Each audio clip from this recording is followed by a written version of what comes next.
5 minutes. So this is something that I need as much as anybody in this room. This is the first thing. This is the preamble. The preamble is this: for we wrestle not against flesh and blood, but against principalities, against powers, against the rulers of the darkness of this world, against spiritual wickedness in high places. There's a lot of things in this world that are designed specifically to make you fail. We should never forget that. We shouldn't be afraid of it. Christ has overcome the world. Be of good cheer. But don't forget, you're in a war. You're in a war. Here's something from a local, and this is another one, Follow the Science. You're going to love this. This is a local boy. He lived out in Calaveras County and lived around Lake Tahoe. He lived around here quite a bit. This is Mark Twain. There's something fascinating about science. One gets such wholesale returns of conjecture out of such a trifling investment of fact. That's a quote from Life on the Mississippi. I like Mark Twain. He said some really interesting things.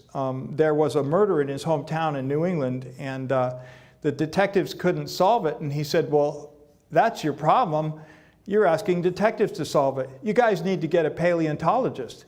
He can go in there, take one look at the room. He can tell you what they had for breakfast, when he came through the door, when he went to bed. Paleontologists can do all that stuff, and they don't even need any clues. Okay, stolen focus. Have you ever had this happen to you? Feel like you have a hard time concentrating? Getting the job done? Again, this is one of the things. You look at the things in life that you've really been happy that you did, that you've really been kind of proud of, whether it was learning how to play music, learning how to drive a car, some of the things that were hard, but you pushed on through and you accomplished it. Everything that you can think of like that took a certain amount of concentration, a certain amount of focus. You weren't able to just kind of dawdle your way through it and end up on the other side, with this great thing that you just did. It takes focus, doesn't it? This is much of the material. There's some other books that I'll be quoting too, but much of the material in this book. Now this brother, he's such a sweetheart, but he's confused in some areas.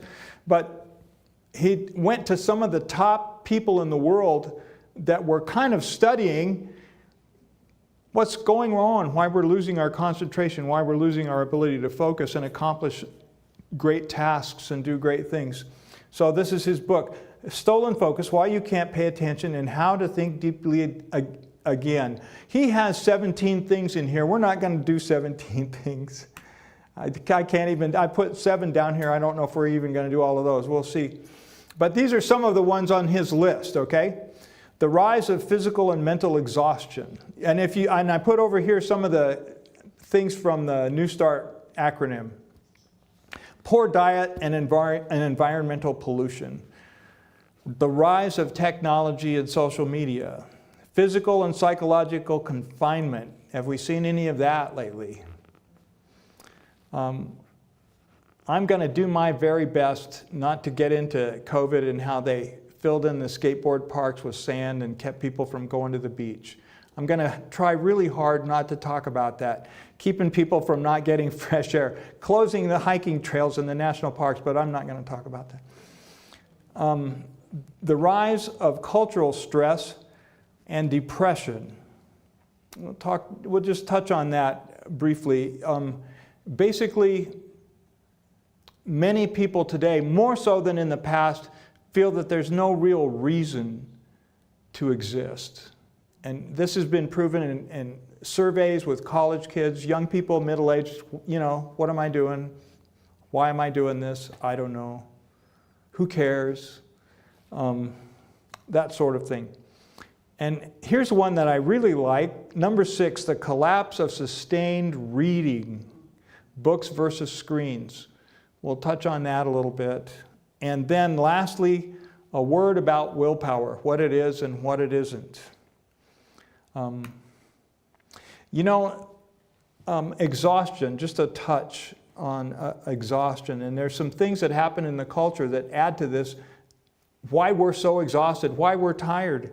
And sometimes you'll come home and you'll be tired and you realize I haven't really done anything physical.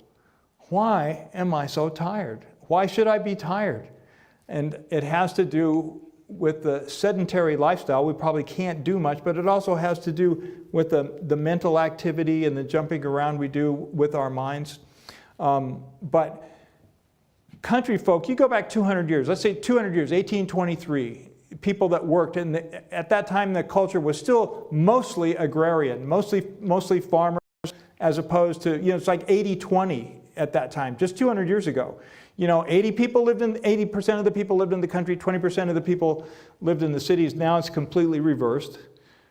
It's completely reversed. And they did more work in a day than most people will get out of the gym in 6 months. I remember the story of, there was one of the Adventist pioneers, his name was William Farnsworth, and he had sons, he had lots of sons, and he would go help the neighbors. He would get his fields harvested, and then and they did it by hand in those days, right? Have you seen those hand scythes that they do? And they'd walk side by side, and they'd cut these swaths in the fields like this. They did that 12 hours a day. They took a break for lunch, maybe 45 minutes for lunch, and can you imagine? Can you imagine what their arms were like after like 5 years of that, 10 years of that? 15 years of that? You want to arm wrestle somebody that does that? No. These people, and they did this stuff, some Western writers have gotten in touch with kind of the things that people did by hand just because they had to, just because there were no tools out in the frontier, out west. You wanted to move a rock, you figured out a way to move it. And if it was on a hillside, maybe you couldn't even take your horse and wagon up there, So a couple of guys figure out how to get rid of the rock, That's just the kind of things that they used to do. But it was just getting through the day. They were strong and they worked hard and they slept at night. Here's one, the invention of the electric light.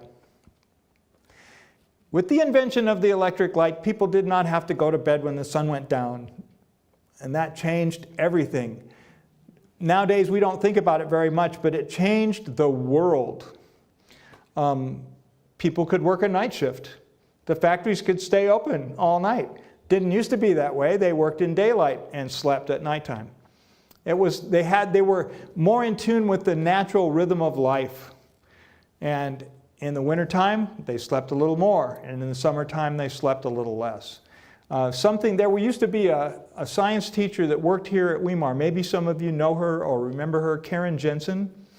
Red-headed lady, used to work at summer camp Leone Meadows. She put up the nature center there. Anyway, she told me something I had never heard before. She said, when Edison invented the light bulb, it was only within a few years, within a half a dozen years, women started having their menstrual periods earlier in life. I had never heard of that. She says, oh no, there'd been plenty of research on it. She said the late 1800s, people were trying to figure this out, what was going on. Now we know now it's even sooner. Used to be 16, 18, now it's even 9, 10. But, and there's hormones in the meat and dairy, antibiotics in the meat and dairy, but the hormones particularly cause early menstruation, early maturation of both men and girls. Ease of transportation. Walk, walk, walk. That's why that used to be the theme song of Newstart. Walk, walk, walk. T-shirts. Maybe we still have some T-shirts that say walk, walk, walk. But people used to walk everywhere. I just recently listened to a book in the car about the building of the Brooklyn Bridge, and one of the things that people liked to do on the weekend was walk across the Brooklyn Bridge. They'd walk from Brooklyn to New York and back again if they lived in Brooklyn. If they lived in New York, they'd walk across the bridge to Brooklyn and back again. And they had a promenade. They had a deck for horses and carriages. They had a deck for a train. And they had a promenade where people would walk of a weekend. Mornings, afternoons of a nice evening in the summertime, they would walk across the Brooklyn Bridge. That's what people used to do. Labor-saving devices. Most people are familiar with those, even washing the dishes. But things like that, just gave us free time, gave us idle hands for the devil to play with, and less exercise. And the spiritual component to this is something I just touched on briefly, and that is in that time, people still believed in God, but a couple of things happened that made them start to think that God was not going to take care of them. And one of them was the Lisbon earthquake. If you've heard of the Lisbon earthquake, many people fled into the churches and they thought they'd be safe. God will not let me die in the church, and then the church was destroyed. They realized, well, it's not like we don't believe in God, but it doesn't seem like He really cares about us, the way that we thought He did. And actually, it was kind of just at the end of the Enlightenment, and people started thinking, well, if He's not going to protect us, we'll have to protect ourselves. And that was the beginning of a chain of events that led us to now, which is like the postmodern world where your truth, my truth, you invent your own truth. But it kind of started right there. Everyone thought that they knew who God was, and then they weren't sure who God was, and then a bunch of stuff came in at the same time. We're talking about 1820s, but by 1844, Darwin's book was being passed around, and different views of God were coming around. And okay, now we're going to touch on our deteriorating diet. Do you think our diet is deteriorating? I think it is. Do you remember when fast foods started to be a thing? Within my lifetime, there wasn't any such thing. When I was born in 1948, there wasn't any such thing. But the late 40s, early 50s, a guy in Idaho figured out how to freeze potatoes, and ship them. And that was Mr. Simplot.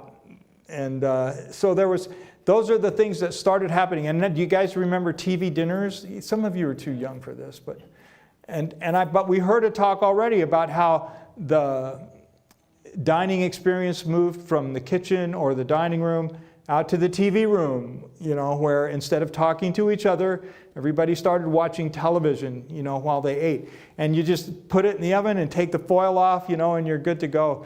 You got that Swanson's TV dinner.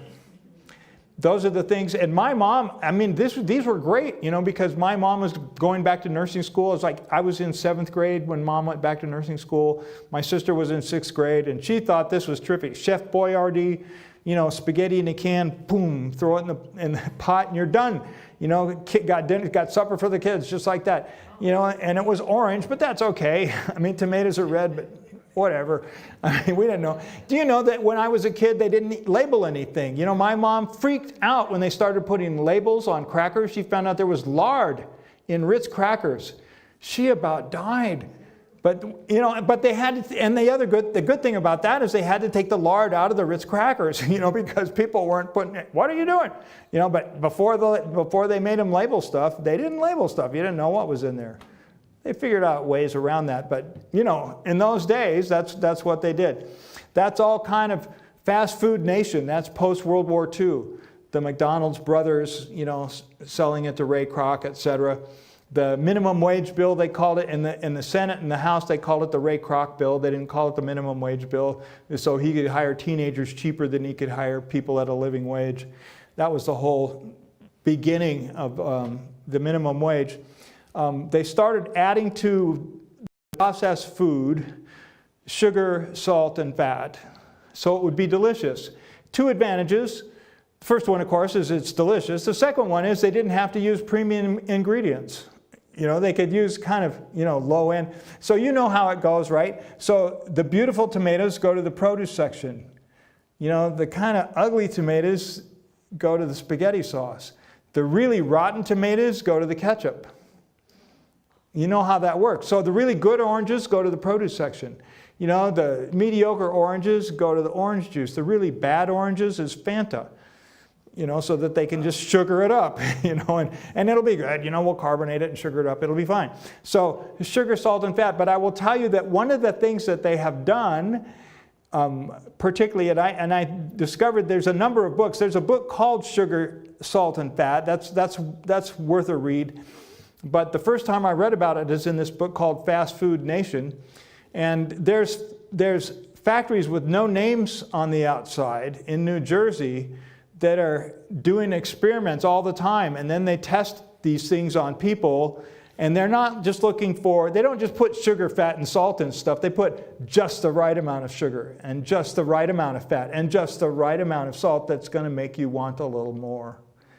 They are looking for that sweet spot. They call it the bliss point. They're looking for the bliss point of sugar. You can add sugar to say, oh, that's too much. Some people won't like it, some people won't. They're looking for the point where everybody is going to like it, and that's called the bliss point. And they're putting it in everything. If you are looking at the labels trying to figure it out, you're in the wrong part of the store. You need to go back to the produce section where they don't have those kinds of labels on the products, and you won't have that problem. But that's just, this is the warfare. This is the warfare that we're involved in. This has to do with how fast food, processed food, has hijacked our satiety, or our ability to know when we're full. And the lady that wrote about this is a lady, Dr. Susan Thompson. She wrote a book called Bright Line Eating. A lot of smart lady, and a brain scientist. Her PhD is in brain chemistry, so she's smart, but she uses the evolutionary model, and she said, well, in the years past, we never had such a good supply of food. We had to hunt and gather and, chase our food down. Well, even if you don't accept that, you will have to agree with her that we have never had such a cheap, easy access to so many empty calories, with just, huge amounts of fat. Chips are a good example. You can eat a lot of chips, and you know this if you've been through any kind of nutrition program at all. It takes a lot of fat to hit your satiety sensors. If you eat whole foods, you're going to hit the satiety sensors about 80% sooner than if you're just eating chips. And that's because the fat there's so many calories in fat. And anything that you don't burn as energy throughout the day, your body is going to store it as fat. So what it does, this nucleus accumbens is where those things, you see it's right behind the frontal lobe. It's right behind it. Just kind of sits right there behind it, waiting for, this is the way I kind of thought of it when she talked about it. It's kind of waiting for a mistake to happen so it can hijack your frontal lobe and say, you don't need to worry about that. You don't need to think about that. I got this. Okay, so this is your nucleus accumbens, and it is also the reward center, the pleasure reward center. It's activated when you do something that your body likes. It gives you endorphins. It's the same thing that happens with drugs, with cocaine, opium. And this is an interesting thing she did too. This is Susan Thompson, Bright Line Eating. She said, you take these plants. If you want to think about it, opium is a plant. Opium is plant-based, okay? Cocaine is plant-based. The problem is it's not whole food. It's refined. You take it down, you keep taking it down till it's this fine white powder, and what you have is a drug. What's left is a drug. She says the same thing about wheat. She says the same thing about sugar. The more you refine it, the more it works like a drug. And she said, now pizza. She says, there's a good example, pizza. Why did they put pizza on this nice white crust? And somebody came back to her and said, well, it's the cheese. And she says, yeah, I'll give you that. Cheese has got casomorphines in it. Cheese it's not enough to get you loaded, but it's enough to make you want a little more cheese. It actually, casein, the protein, the dairy protein, actually has a derivative of morphine, and it has its own kind of morphine. And it doesn't give you euphoria, but it does make you love it. So they said, so it's the cheese. The cheese, she says, well, that's true. I'll give you the cheese. She says, but I don't see people getting up at 10 o'clock at night and driving across town to get a bunch of broccoli with cheese on top. But they will get this nice fine white crust and put some cheese on that. They will get up out of bed and go do that. So that's an interesting point, I think, though. The more you refine it and take it down to this nice white powder, what does it look like? Here's something. Have you ever heard of leptins? Have you ever heard somebody say, well, it's my genetics? In this particular case, it is absolutely the genetics of of this mouse that you see on the left-hand side there. The gene that makes leptin, he doesn't have it. It's a mutation. Somehow it didn't make him better. Somehow it didn't turn him into a squirrel or a dog or whatever mutations are supposed to do. It didn't do that. Most mutations, by the way, are harmful. I mean, are you aware of that? I mean, when things mutate, it hardly ever is to the animal's benefit, whatever the animal is. It's usually harmful. In this case, it's the same. So this guy on the left, all he does is eat, and he never gets full. Let's go back. This has been hijacked. He's got no leptin. And so they said, oh, well, this is great. This is when they finally found this out. It took them 5 years to find this out. It's great. We can make a leptin pill. We can give people a leptin shot, and people that are fat, they'll lose weight. It didn't work. And it hardly ever does when they do that, but they tried to do it. And the reason that didn't work is because this animal here, this poor little creature, has 0 leptin. But we still have some. We have leptin. We have other ways to get it. We can get it in beans. We can get it in other legumes. There's ways for us to get leptin. There's never going to be a way for us to have 0 leptin, and so that the pill's going to fix it. So, but that was interesting. People have tried to, hijack that. Okay, here's the quiz. Can you name the company that in 1980 bought General Foods, in 1988 bought Kraft Foods, and in 2000 bought Nabisco? That's a pretty big food conglomerate. Anybody heard who that is? Do you know who that is? I didn't either, but I'm going to tell you. Philip Morris Tobacco Company. They saw the proverbial handwriting on the wall. They realized they were probably going to eventually have to get out of the cigarette business. So they went into foods. Now their name is called Altria. Doesn't that sound kind of altruistic? Doesn't that sound like they're kind of just generous? I mean, our new name is Altria. Didn't you guys used to be Philip Morris? Well, we don't like to talk about that. Our name is Altria. Has a nice ring to it. That was interesting. One of the things that, before I may come to it later because I just put some of these slides together, but one of the things that they did at Altria, and most of the big food conglomerates do this, when somebody gives them pushback on the quality of their products or the fat content of their products or the too much salt in their product or the kids are eating too much of this, you made it too delicious. What they do is they do what they call extending the line.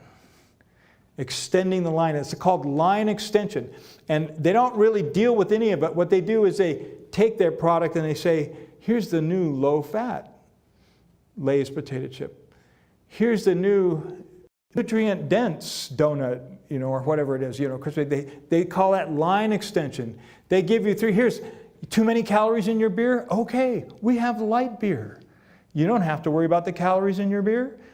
We have light beer for you. So that's just one of the things that they did, one of the ways that they, it's a war.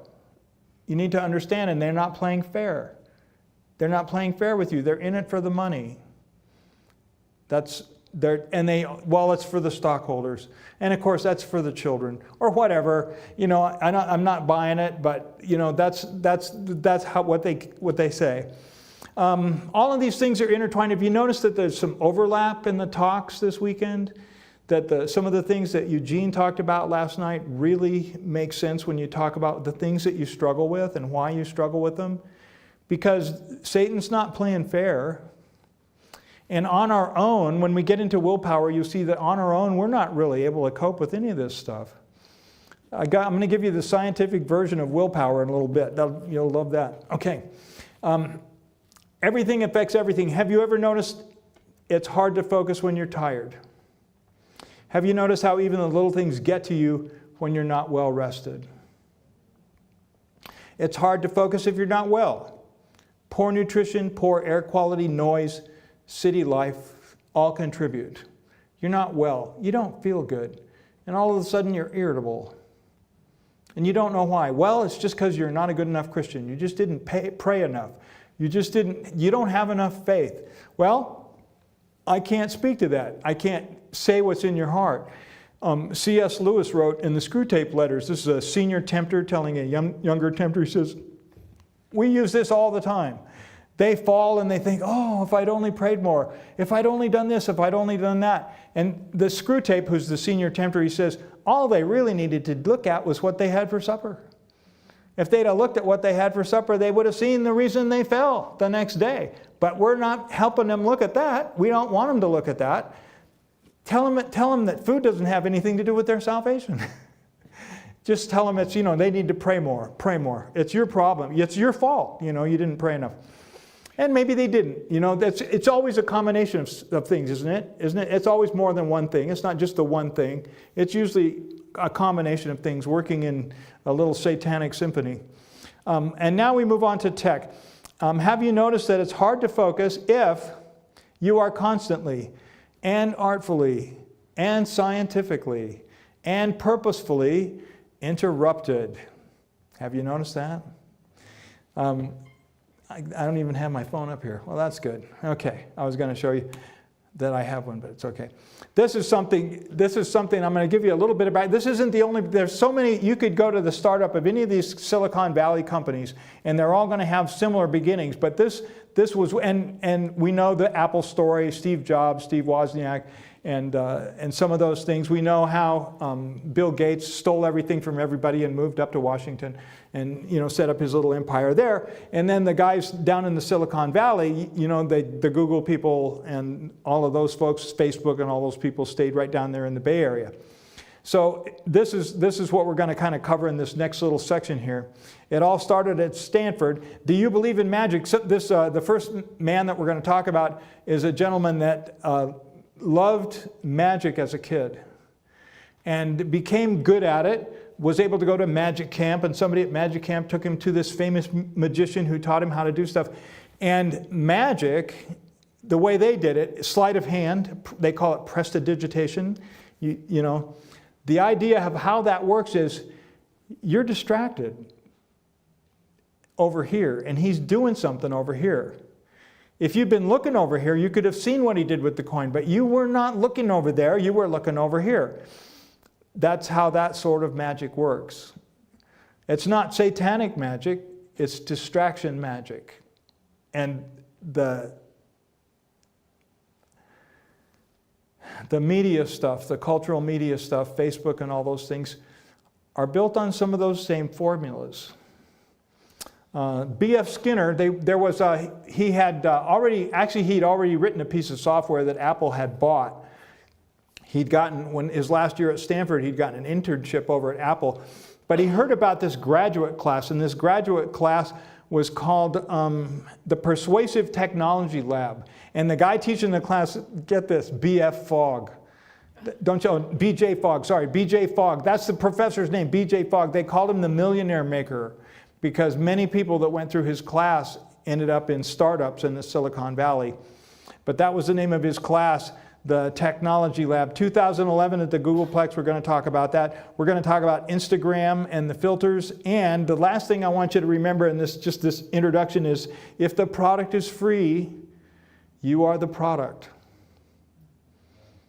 Everything you do with your phone is for sale. Everything you look at certainly all your purchases, it's all for, that information is for sale. That's how they're able to offer you things for free. So, this is the two gentlemen I'm going to talk about. Tristan Harris is the first one. He's the magician. He's the magician. He was one of the founders of Instagram. And the second one we're going to talk about is Asa Raskin, and he was the guy that invented the infinite scroll. And Clive talked about that. Clive talked about that infinite scroll thing where you just scroll down. Oh, it didn't stop. You keep going. Instagram. These are some factoids from Stolen Focus right here. Page 106 to 122 talks about these two gentlemen. Instagram filters have actually motivated people to get, true story, motivated people to get plastic surgery in order to have their body match the image of themselves they see from the picture they took of themselves on Instagram. They liked the picture so much, they took it to the plastic surgeon and said, "This is me." And the plastic surgeon says, "Well, maybe." And they say, "Well, can you do this?" "Well, sure, I can do that." actually has happened, and probably too often for us to be happy with it. The second one, the invention of the infinite scroll, though invented in a way to save time, was invented in a way to save time so you didn't have to jump around from place to place. But what it actually did, and they've got the, believe me, they keep the numbers on this stuff. They keep the statistics. It enabled users, it caused users to spend 50% more time on Twitter than they had previously. So if they spent an hour on it, the endless scroll made them spend an hour and a half on it. If they spent 3 hours on it, they'd spend 4 hours on it, 4.5 hours on it. Just a little invention, you know. But you're not thinking about it. You're scrolling, right? I mean, you're looking at this, and they're over here with the cash register, and you're going like this. And that's how that model works. Sean Parker, one of the earliest investors in Facebook, told a public audience that the creators of the site had asked themselves from the start, how do we consume as much of your time and conscious attention as possible? The techniques were exactly the kind of a thing that a hacker like myself would come up with, because we are exploiting a vulnerability in human psychology. That persuasive technology lab was based on the work of B.F. Skinner. Around the late 50s, early 60s, B.F. Skinner was popular because he had found ways to make animals do anything he wanted them to do. He could make pigs, dogs. Everybody thought, well, that's not very ethical, you know, and they thought, well, what if he started doing it on human beings? Well, he didn't, but his disciples are, and we're the guinea pigs. We're the pigs, we're the dogs, we're the ones that are doing, you know, kind of whatever they program into the little machines that we're spending our time with. So he said, they're exploiting the vulnerability in human psychology, and I don't know enough about B.F. Skinner to tell you what those are or what that means. I'm not I haven't read B.F. Skinner, probably not going to, but I'm just telling you that there's something to it, and it's probably a little satanic, but it actually works. He can manipulate people the same way that they manipulated animals, you know, 30 years ago. So it's me, it's Mark Zuckerberg he's talking about, Kevin Systrom on Instagram. It's all of these people. They understood this consciously, that they were trying to hijack your time and attention, and we did it anyway. So that's who we're dealing with. And then here, this is one of my favorite ones because I'm a reader. Do you like to read? This is kind of sad. This is some of this is my own research. In 1995, the American Bookseller Association had 5,500 stores and 7,000 locations. I had gotten out of the book business 5 years previous to this. 5 years. I used to sell books to bookstores all over the Pacific Northwest, Canada, Western Canada, Hawaii, Alaska, Idaho, Utah. There are not many bookstores west of the Mississippi I haven't been in. But most of them are gone now. Most of them are gone. By 2009, there were only 1,401 member stores in 1,651 locations. 2001, Crown Books, the country's largest regional chain, closed its doors. A very large chain of bookstores, Tower Books, born in Sacramento. Anybody local? Anybody remember Tower Books? Okay, these were my people. I'm telling you, at the time, you know, I know I haven't hung out with them in quite a while, but I mean, I love those people. And but they went. Who would have thought? I was looking them up on the internet today. They got one store left in Tokyo. There's one Tower record store left in Tokyo, Japan. You know, they just kept the name and kept the store. Anyway, they declared bankruptcy in 2006. Borders Books, which used to be Walden Books, shut down in 2011. 2013, B. Dalton's also failed. Barnes & Noble is the only one left, and Barnes & Noble is in trouble. And of course, the big giant that, you know, is eating all the little fish is Amazon, right? I mean, most people get their books on, I do too. You know, if I want it in a hurry. I mean, the bookstores became less and less convenient. And certainly, did COVID help the big guys and kill the little guys? I mean, seriously. Talk about confinement. Talk about the kids not being able to get outdoors. How about screen time? Here's a question you might be able to ask yourself. when COVID hit and they shut the schools down, how were all those read-at-home programs up and running? I mean, it takes a while to develop a program for learning, home-style learning. And tablets were ready to go. The programs were ready to go. The education system for staying at home was all ready to go. And the screen time didn't do the kids any good.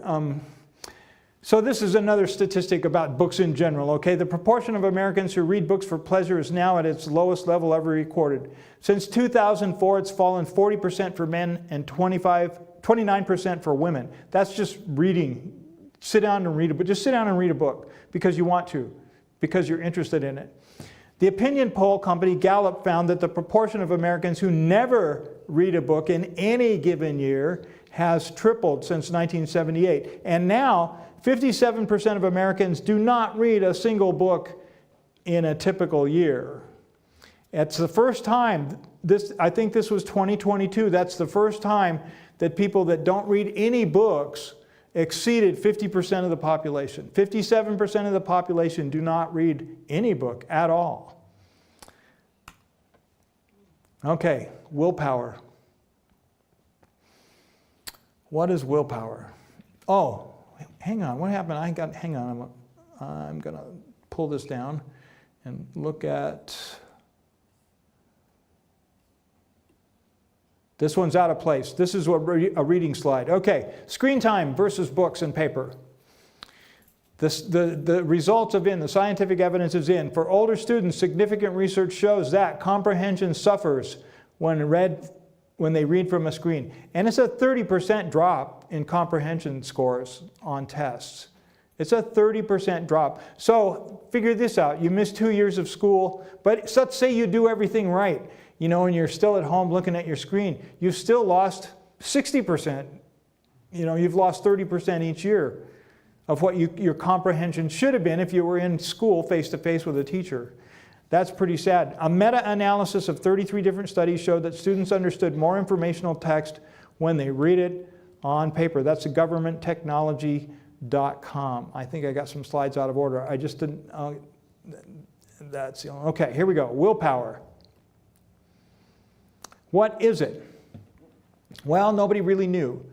People had ideas of what they thought willpower was. They thought it was this, some people have some people have little, and that's probably true. There's probably a genetic factor. Some people can, you know, sheer force of will, they can do things that other people can't do.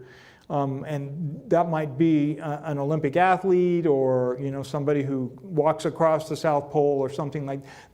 There are genetic factors in willpower, but it has to do with that. It also has to do with that same part of the brain that does the reward pleasure activation, the dopamine receptors and so forth that sends that out.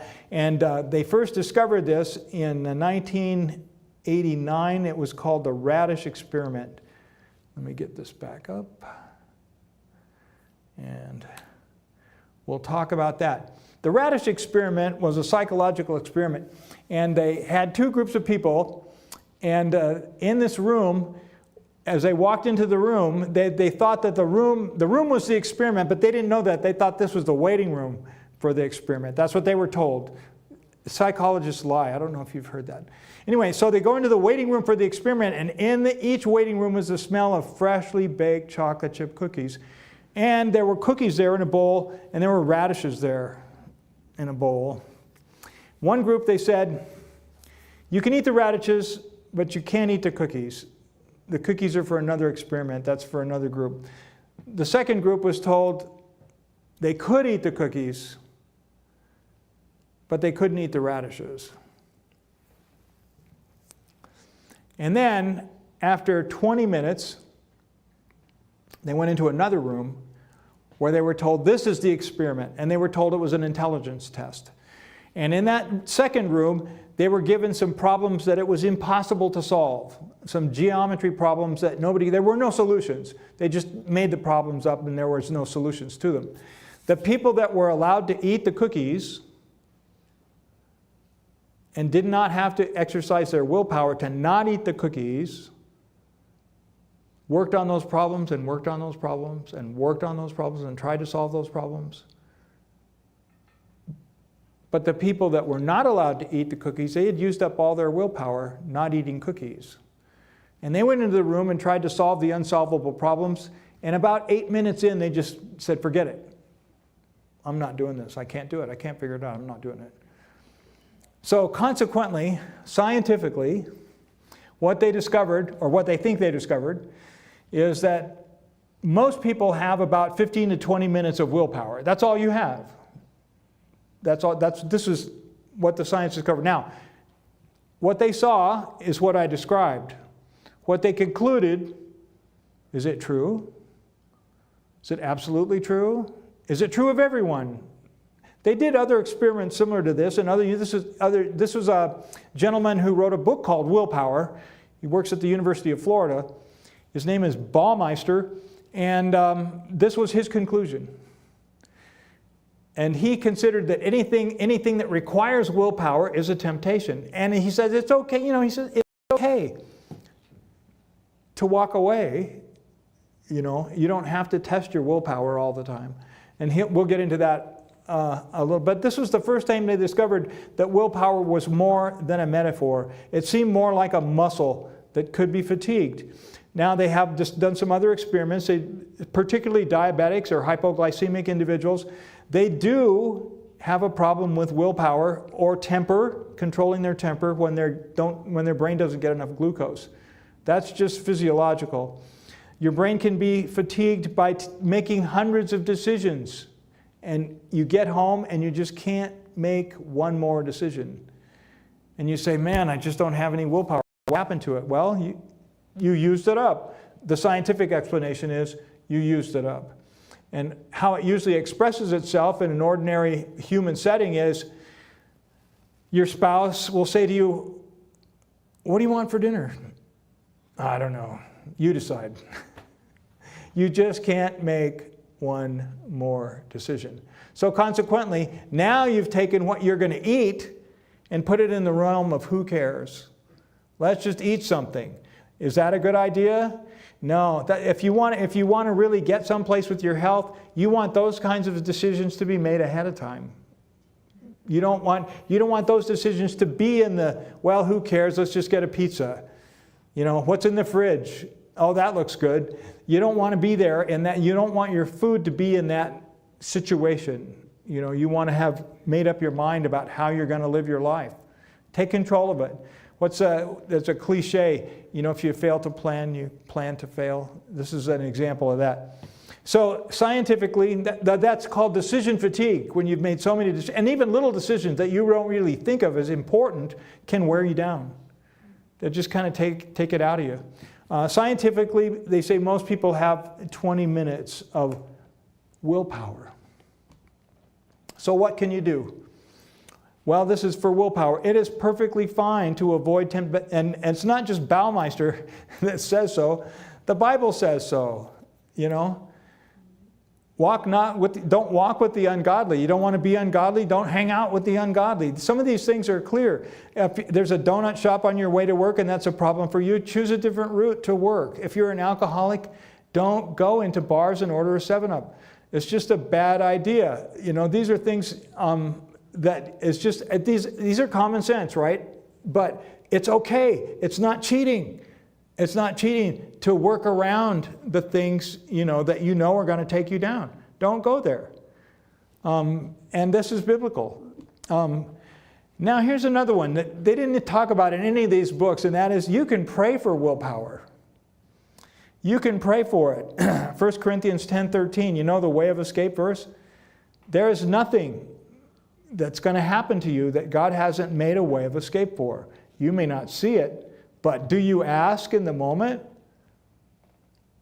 That's a problem. That's a problem. I just give a classic example that happened to me a couple days ago. It happens to me more than I'd care to admit.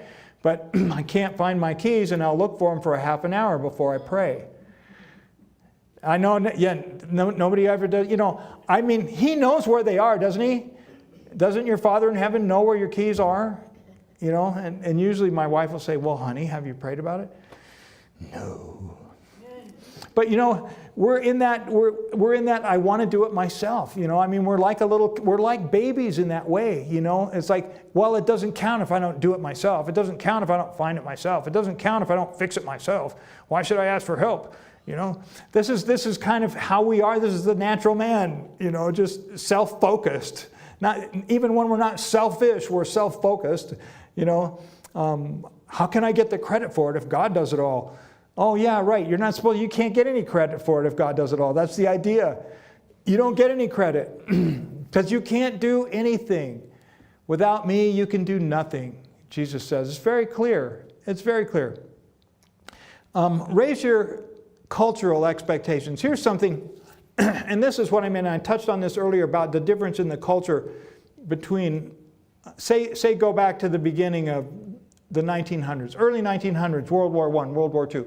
This is my example, and I started thinking about it when I read books about these men, because in World War I and World War II particularly, I've read the most about World War II. It's closest to my own experience, and I knew a lot of the men, that came back from World War II, and my dad was in the military in World War II. Didn't go anywhere, but still, that's kind of how we were raised in that era. And when I was growing up in 48, 49, 50, 51, those were, little kids in the backyard. We were fighting Japs and Germans. That's what we did. That's, give a kid a stick and it's a gun, at least if he's a boy. Anyway, but what I'm saying, I got off track. I lost my focus. Okay. The point of it is, in those days, if you were captured by the enemy and you had information that the enemy wanted, the expectation in World War I and World War II was that you were not going to talk. Well, how can that be? You've only got, scientifically we've proven it, you only have 20 minutes of willpower. How in the world are you supposed to not talk if you've only got 20 minutes of willpower? And we're not talking about donuts. We're talking about, attaching electrical things to, body parts. We're talking about putting your head in the bathtub and holding it down there until you start inhaling water. These are things that happen. And I read books. There was a book about an Adventist man who ran the Dutch Paris Underground. It's called Flee the Captor. He was captured by the Gestapo 3 times. Each time he was tortured. Each time he never told them anything. And he was with them for weeks. One particular time he was with them for weeks. Finally jumped out of a 3-story window and got away. But he never told them anything. Well, how does he do that? Doesn't he know he's only got 20 minutes of willpower? Why doesn't he just roll over? In the Korean conflict, we started hearing stories about some of our soldiers being turned by the Chinese communists. They would get a hold of them, they'd work them, and they had some special new kinds of torture, mind torture, mind control, things like this they would do. And some of the soldiers, started to talk, started to tell things. And now they just train people, well, you'll talk. Try to give them some misinformation, try to do something misleading, but we know they'll break you. They break you. They will. That's just what happens. That's the way they train the soldiers now. That's not the way they trained the soldiers 50 years ago, 75 years ago. It's not the way they trained them. Name, rank, and serial number. That was all you were allowed to give. And so a lot of the guys took that seriously, and that's all they did. How'd they do that? They had a different cultural perspective, and they found that the people that were able to maintain that had a religious experience. They knew God. They weren't afraid of just letting down their buddies. They believed in their buddies, and they believed in the flag, and they believed in their country. But they took an oath before God. And that meant something to them. And they didn't break. I'll give you another example. This is one you're probably familiar with too. Look at the reformers. Burned at the stake. Burned alive. Hassan Jerome. Months, years in jail. When Jerome came finally for his second trial, his flesh was actually rotting off his body. You could see his bones. He said, "Do you think I'm afraid of death? Death would be preferable to what you've done to me so far. But I will not recant. I will not change my mind." Didn't he know he only had 20 minutes of willpower? Follow the science. You've only got 20 minutes. You can only hold off on those chocolate chip cookies for 20 minutes. Is that true? Not for the Christian. It's not true for the Christian, and it doesn't have to be true for you. And it's not cheating to ask for divine aid. It's not cheating. It's the smart thing to do. It's a smart thing to do. What can you do for focus and attention? And here, these are just some practical things. And I like these because work on a puzzle. Do a jigsaw puzzle. That's why we have a table out there. It helps your brain. And the thing about a jigsaw puzzle sitting on a card table, there's not little interruptions coming up telling you to buy things, like if you're playing a game on your phone. Crossword puzzle, not on a device though, do it out of the newspaper, do it on paper. Try to learn a new language, learn to play a musical instrument, join a choir. These are all things that keep you young and are enable you to do something that requires long-term focus. Work in a garden, teach a class, mentor a skill, teach a younger person how to do something that you know how to do and they don't know how to do it. When you teach them, you notice this, if you teach a class or if you teach a subject, you approach the subject differently if you have to teach it than you approach it if you're just going to participate. I noticed that the first couple times I got rebaptized in 1989, and a few years into it, they asked me to teach a Sabbath school class. And what I realized is when I was asked to teach a Sabbath school class, I got way more out of the lesson than if I was just going to sit there and, pop off with the one thing that I thought was clever that I came up with while they were all talking. That's a little bit facetious. I wish it were it's probably truer than I would wish it would be. But when you teach a class, when you decide that you're responsible for the information, not only that, you're responsible for transmitting the information to someone else, it keeps you sharp. It keeps you focused. You better know. The first time I've taught things, I used to teach salesmen. They used to send salesmen around with me when I was a salesman. And the ones that were paying attention, we'd leave the account and they'd come to me in the car and they'd say, okay, so there was this time when this guy said this and you said this and then he did this and then you did this. And so why did you do that? Why did you say that, what you said? And I had no idea. I didn't even know that I had said that, but he thought that was the thing that turned, the thing around. But I had to, and because he asked me the question, I had to analyze why I did it. What was I thinking? What was it about the guy that I knew? I knew the guy, I knew the account, we'd been there before. But those are the things that happen if you teach something. Teach something to somebody. They'll appreciate it and you'll benefit. Think about solutions to problems while walking. Clive mentioned this. He says he takes his exercise time now, but he doesn't have something in his ears. He used to always exercise with something in his ears. Now he exercises with just himself. If you're not depressed, this is a good thing to do. I mean, sometimes if you're depressed and you're just there with yourself and you just kind of mull over, poor me, poor me, poor me. You don't want to do that. But if you're feeling pretty good and you want to go exercise, some of your best ideas will come. Some of the solutions to your problems will come because you don't have any interference. The Lord can talk to you, but it's hard for Him to talk to you with earbuds in your ears. Depending on what you're listening to, but still, even a sermon, you're in that. It's better than a lot of choices you could make. But don't get me wrong. Sometimes you need that quiet. And if you, I appreciated that about what Clive said, because that came out of the non-Christian gentleman mentioned that too. He called it mind wandering. I don't think I would call it that, but he said he got some ideas for new books and stuff by just, not having the clutter, not having the input. The last thing I want to mention, and that is the media fast. We've talked about that. This gentleman who wrote this book, the book about stolen focus, he now shuts his media off 6 months a year.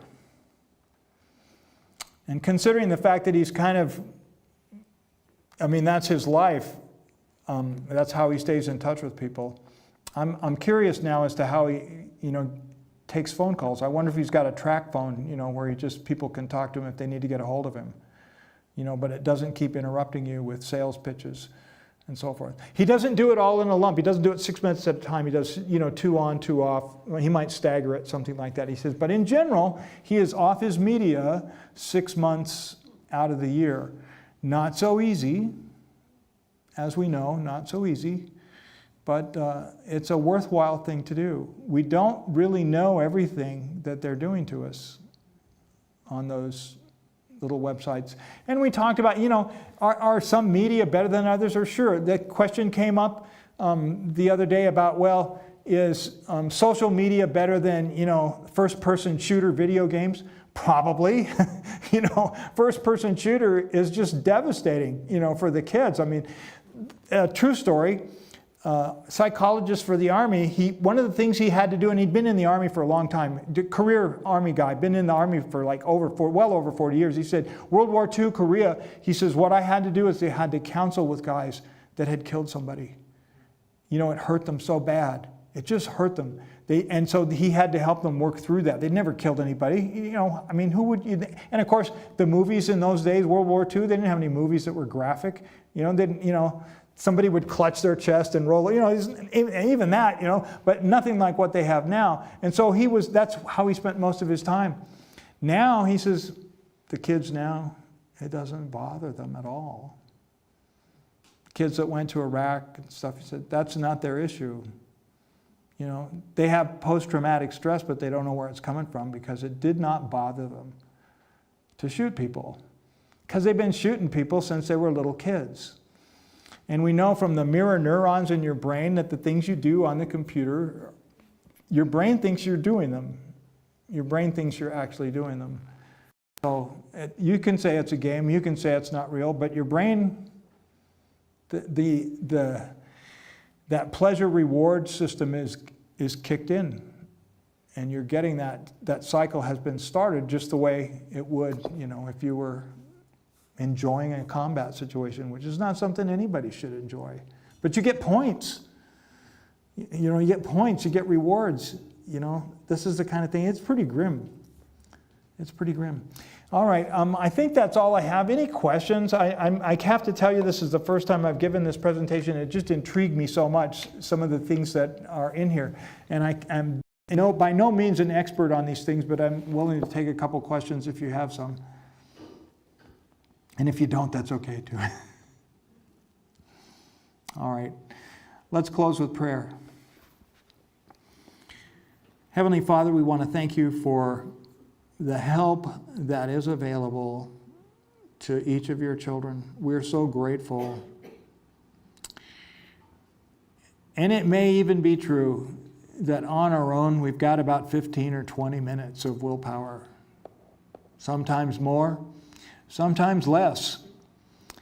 Father, but we don't have to leave it there. We can take it to you, and you can give us the willpower that Jesus had to go to the cross, to die for the sins of the whole world. Can't even imagine.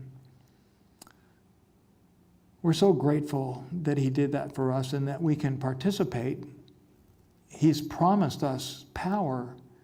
He's promised us life abundantly, not just life eternal, although we can't imagine that and we look forward to that, and that's just more than anything that we can think of,